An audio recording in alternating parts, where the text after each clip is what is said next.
好，各位大兄弟们，这里是韭菜兄弟，大家早上、中午、晚上好，很久不见，甚是想念啊！前一阵子因为发了一个美国枪击事件的视频，就被油管无情的给封了1个多礼拜，对吧？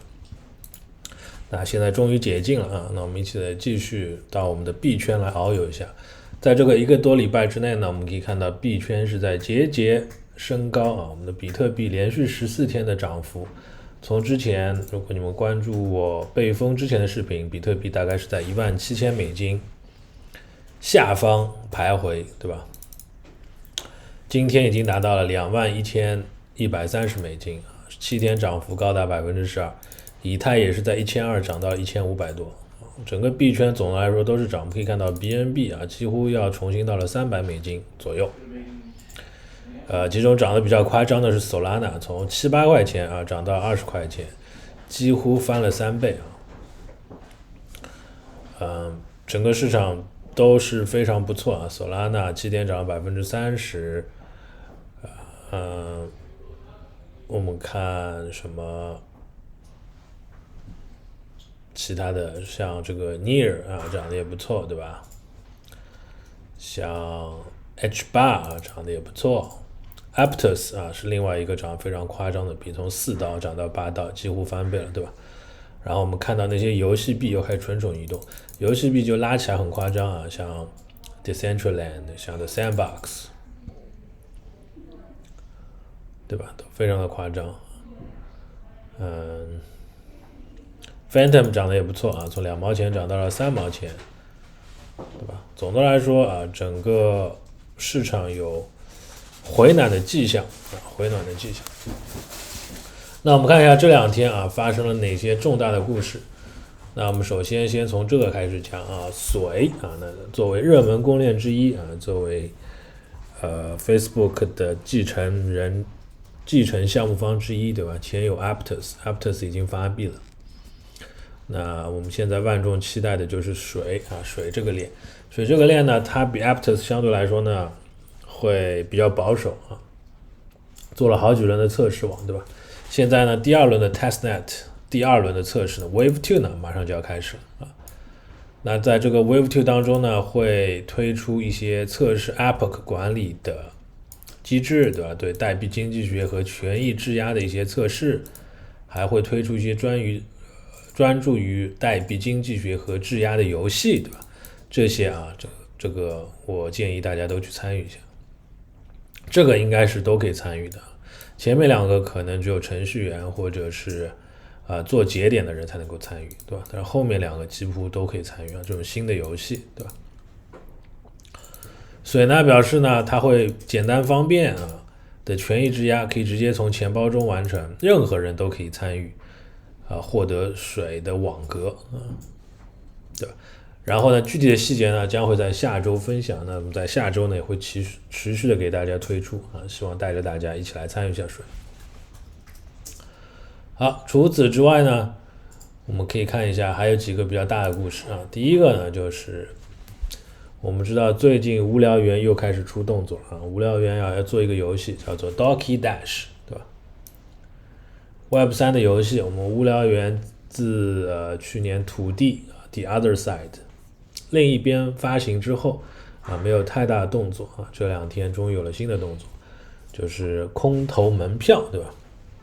门票分1、2、3、4个等级，最低的呢，你是拥有一个变异猴 MAYC 就可以获得等级1的门票，对吧？然后第2个呢，要 MAYC 加上一个狗加上一个宠物 BAKC 获得第2级，对吧？第3级是 BAYC 第4级呢就是 BAYC 加个狗，对吧？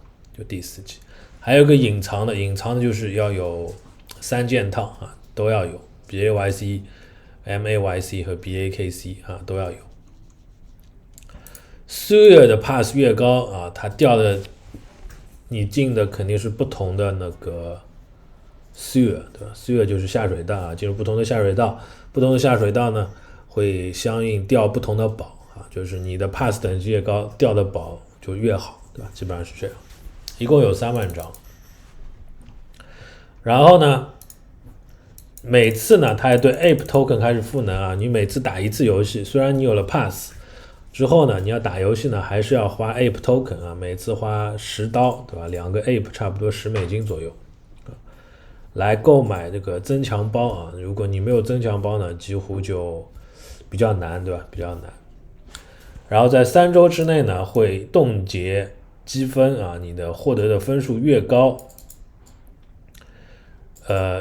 游戏积分呢将基于玩家在下水道中收集的碎片的类型啊、摧毁的障碍物和 BOSS 和生存的时间等中多个因素考量，对吧？等等等等等。全网获得最高分数的玩家呢，将获得一个 NFT， 叫做钥匙啊。这个钥匙是干什么的？大家还不知道，对吧？大家还不知道。总的来说啊，这是在BAYC 生态啊无聊语言生态最新出，应该是一个小游戏啊，具体好不好玩啊？这个有点像神庙逃亡啊，这个游戏我想大家都玩过，对，我也玩过啊，这种比较 Temple Run， 对吧？比较无脑的一些小游戏，对吧？就是打发时间，这其实也是一个不错的一个切入点，对吧？神庙逃亡，对对，就这个啊，抢金币啊什么的，对吧？大家肯定都玩过啊。行，这个是BAYC、BAKC 啊，那个无聊猴、无聊猿之间出现的一个新的游戏。好，后面啊，以技术为主导的一个项目方叫做 Flashbots。如果你对以太坊比较了解，你对 MEV 比较了解的话，啊，你肯定知道什么叫做 Flashbots 啊。Flashbots 呢，现在正以估值$10亿来融3000到5000万啊。那 Paradigm 是他的早期的投资人，对吧？整个 Flashbots 就是 Paradigm 投的，一开始就是 Paradigm 的主意啊想出来的啊。现在要开始融一波大的啊，$10亿，对吧？$10亿，非常有意思。好，后面呢，我们先把这2个看完啊。第一个起亚啊，在国内大多数人都知道起亚，对吧？起亚就是在国内曾几何时啊，把国内所有的硬盘全部买断的一个币，对吧？天王级的项目变成了天王，曾经是由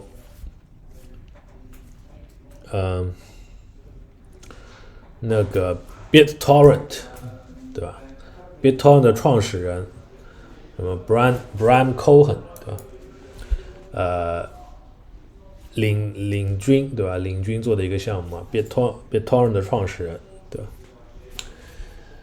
那现在呢，他们要换了执行官，新执行官呢叫做 Hoffman 啊，他想要上 IPO， 就是进入股票市场，对吧？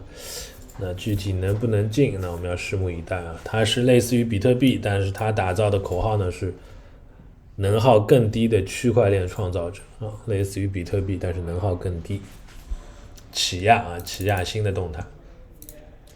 还有一个呢是空头的信息，如果你用过 zkSync 啊，你去撸过 zkSync， 你肯定知道这个 zigzag 啊，在 zkSync version 1上，就第一代的 zkSync 的 version 1上面的一个交易所叫做 zigzag 啊，非常的不好用。但是呢，现在呢发布了空头啊，你知道之前做事啊，买卖过或者是做过 limit order 的，你都有机会获得至少100个 ZZ 代币啊。它将会在1月20号下午2点钟，北京时间下午2点进行自动空投。如果你曾经做过的话，不妨去看一下啊，很有可能就会有，对吧？好，最后那我们一起来看一下啊，这个2023年引爆2023年的10个叙事有哪10个？第一个叫做 Regenerative Web3 啊。什么叫做 Regenerative Web3 呢？就是一个能够持续发展的概念啊 ，Regeneration 有点像一种现金流的这种概念啊，就是这个 Web3 呢能够持续的发展，持续的获得资金的注入啊，有自己的一套生存法则的，这个基本上就叫做 Regenerative Web3 啊。这里有一张列表，这些呢可能都是 Regenerative Web3， 对吧？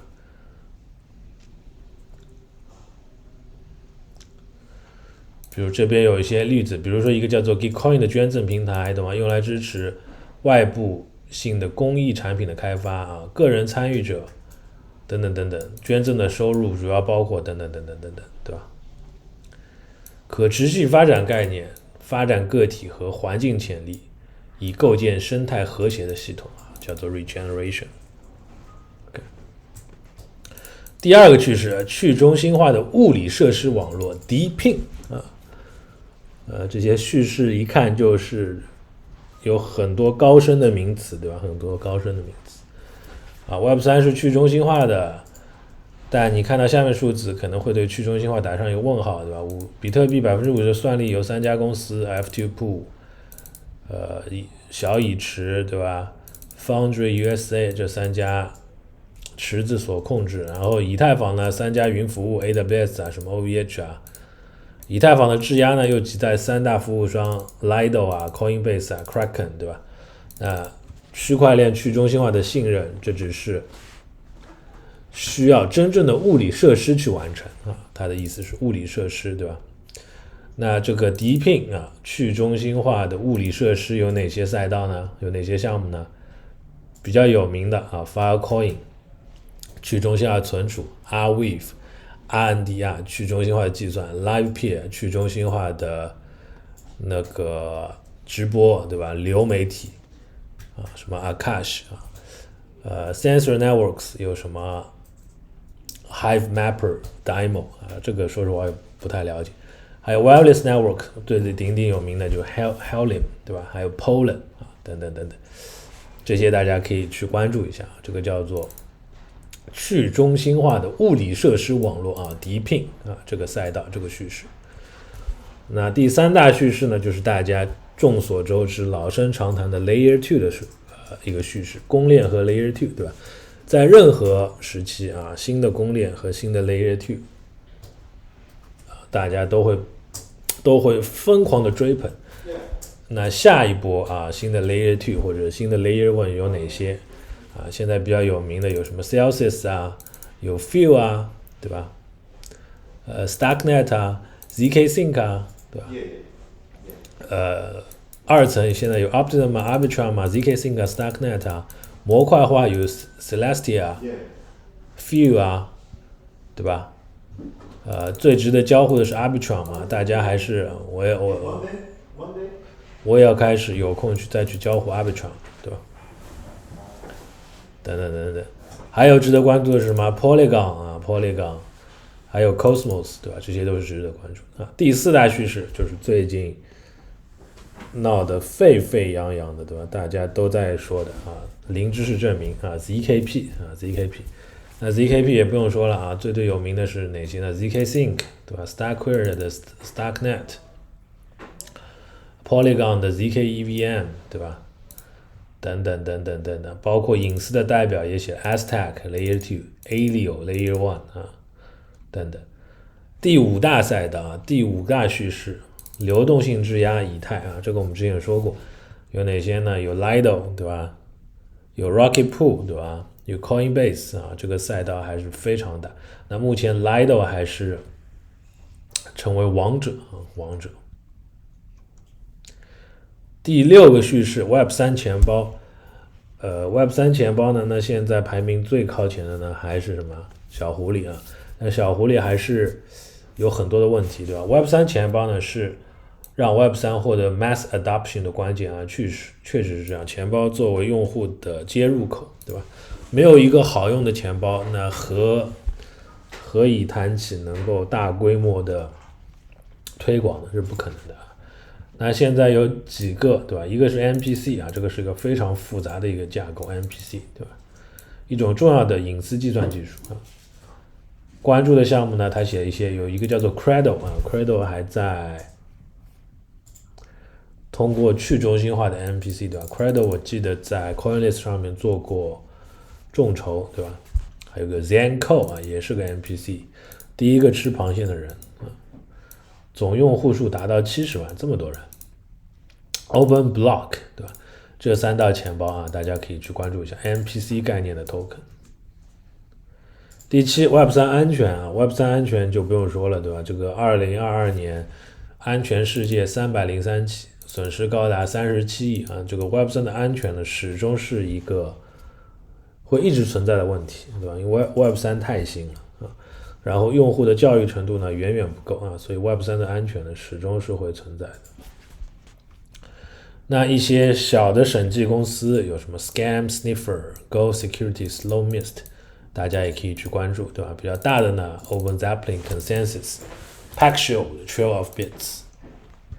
第8个叙事，这个也是老生常谈的链上游戏 On-Chain Game， 对吧 ？On-Chain Game 呢，就是所有的资产呢都是在链上啊，所有的操作呢大家都是可见的。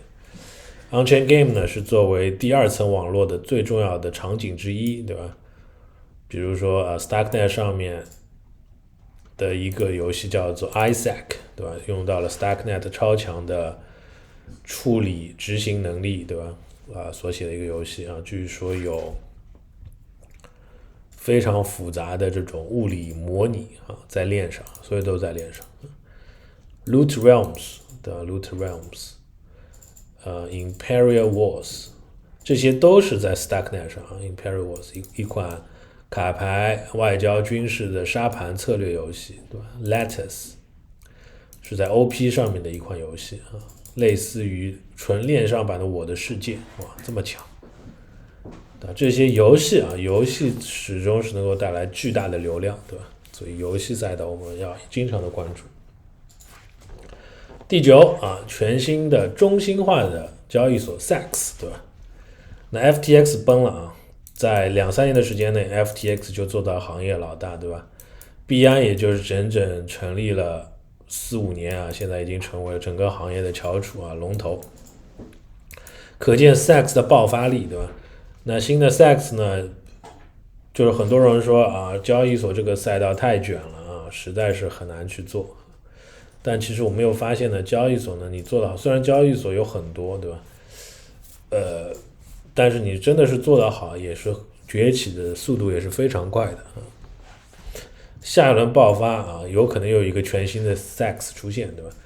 那目前呢，网传Kyle Davis 和苏朱呢，他们正在为自己的新的交易所GTX 注资$2500万，对吧？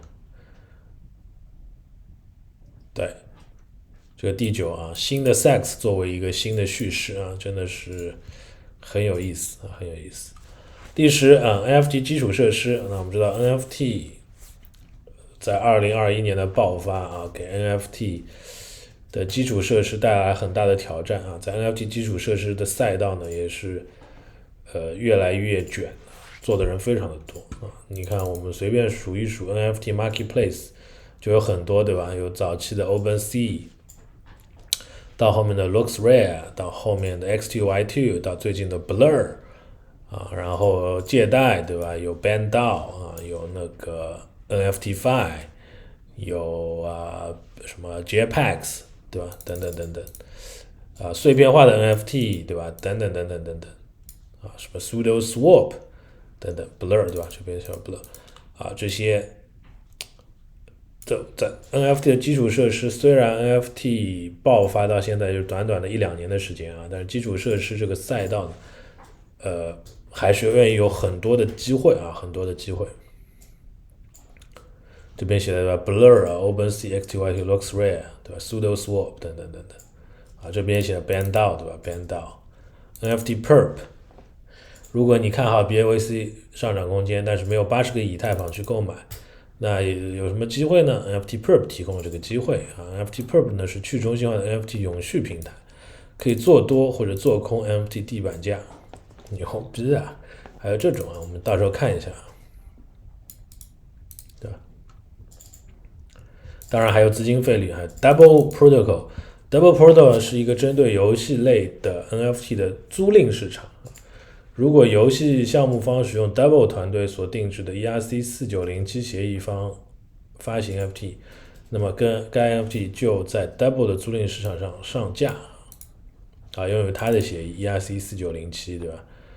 NFT 持有者可以在 Double 平台上呢设置想要用的租赁和期限的费用等等等等。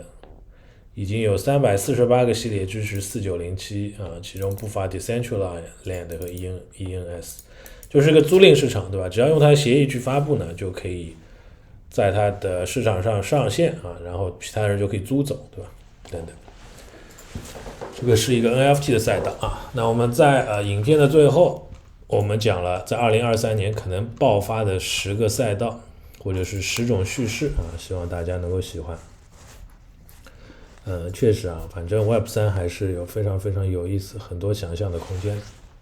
好，那我们今天的这个视频就做到这儿啊。明天呢就是大年夜了，也祝大家在这里给大家拜个早年啊，希望大家在兔年，对吧？新的一年里啊，在兔年里啊能够发大财，好吧？那么下个视频见，peace。